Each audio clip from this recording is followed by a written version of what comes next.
I, 52M, gave up my dream job to raise my son. 20 years later, he revealed why he really cut contact. I never thought I'd be writing this, but after what happened last week, I need to get this off my chest. 20 years ago, I was offered my dream position at a prestigious law firm in New York. The same week, my wife told me she was leaving. She'd been having an affair with her business partner and was moving to London with him. Our son was only 4 at the time. I still remember that night clearly. I was sitting in my home office, staring at the offer letter from Company X. The salary was triple what I was making. My wife walked in, already packed, and said those words that changed everything. I can't do this anymore. I'm leaving, and I'm not taking him with me. She didn't cry. That's what I remember most. She was calm, methodical, like she was discussing a business transaction.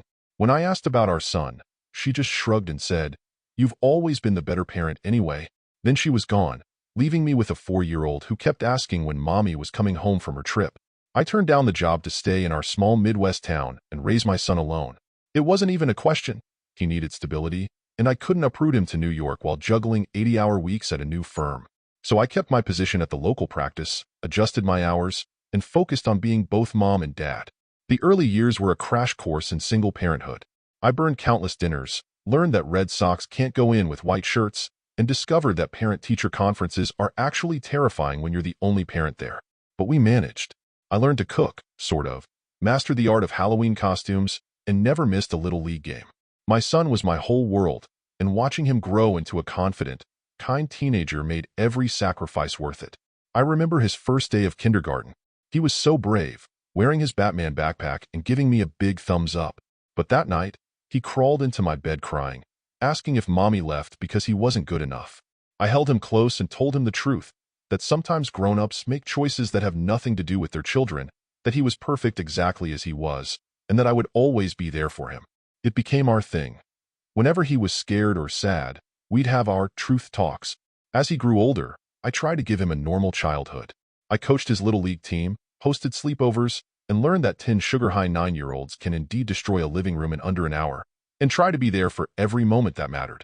We had our traditions, Sunday morning pancakes, summer camping trips, and yearly father-son baseball games where he'd always let me win, until he actually got better than me around age 14. The teenage years were challenging but manageable. He went through the typical phases, the all-black clothing period, the garage band that thankfully lasted only 3 months, the first heartbreak that had him blasting sad songs in his room for weeks. Through it all, we maintained our open communication. Or so I thought.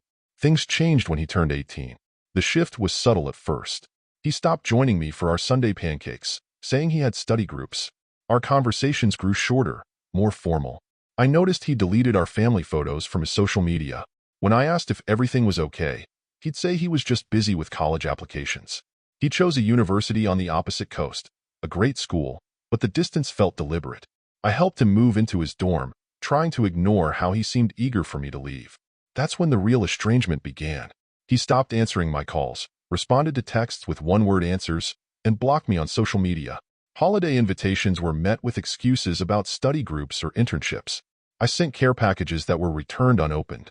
Birthday cards came back marked, returned to sender. Each rejection felt like a knife in my chest, but I kept trying. I'd email him updates about home, his childhood friends, his favorite teachers who asked about him. Most went unanswered, but I couldn't stop. He was my son, my whole world. I couldn't just let him disappear. The holidays were the hardest. I kept setting a place for him at Thanksgiving, kept buying his favorite Christmas cookies, kept hoping he'd walk through the door. His room stayed exactly as he left it. Posters of bands I didn't understand, trophy shelf collecting dust, the model airplane we built together hanging from the ceiling. Last week, out of the blue, he called. He's 24 now, and I hardly recognized his voice. It was deeper, more mature, with an edge of uncertainty I'd never heard before. He asked to meet at a coffee shop near his apartment in Seattle. I flew out the next day, barely sleeping on the red-eye flight, my mind racing with possibilities. The coffee shop was one of those trendy places with exposed brick and overpriced lattes. He was sitting in a corner booth, looking so grown up it made my heart ache. He'd grown a beard, and for a moment, he looked so much like I did at his age that it took my breath away. What he told me over that coffee changed everything I thought I knew about our life together. Turns out my ex-wife had been writing to him since he was 16, telling him a very different version of our past. In her story, I had forced her out, threatened to use my legal connections to take full custody, and deliberately kept her from seeing him. She claimed she tried to visit multiple times, but I'd prevented it. He showed me the emails on his phone, dozens of them, each more manipulative than the last.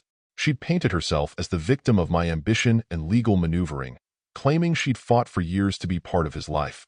She told him I'd threatened to ruin her new family if she ever contacted him, that I'd used my connections in the local courts to keep her away.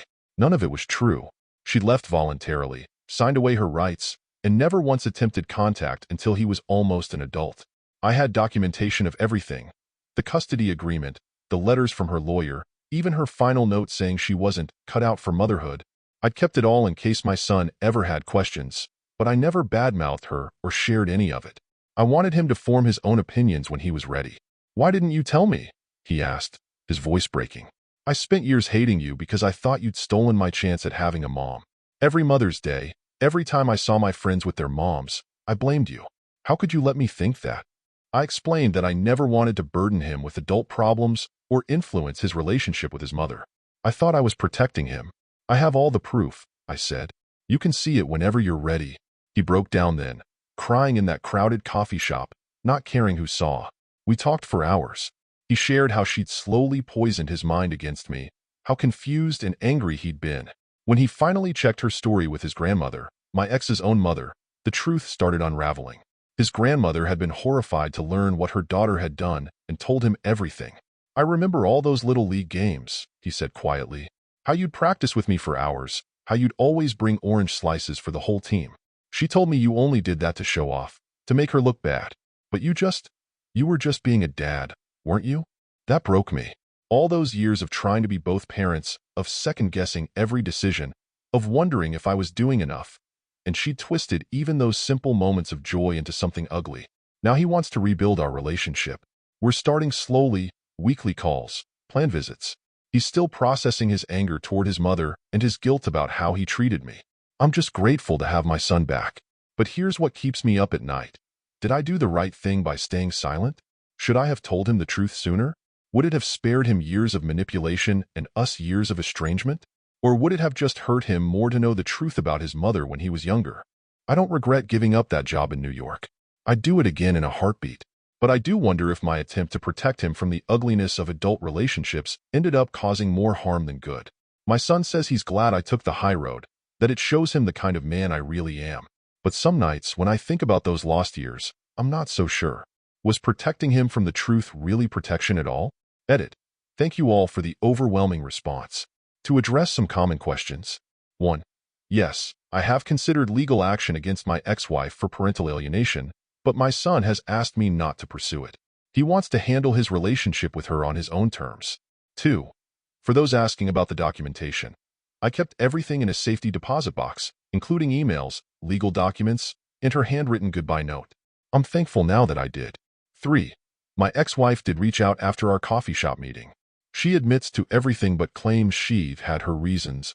According to her, she was young and scared, and lying to our son was easier than admitting she abandoned him. I've blocked her number. 4. To the many people suggesting therapy, my son and I are both starting counseling, separately and together. We have a lot to process. 5. For those in similar situations, document everything. You never know when you'll need proof of the truth.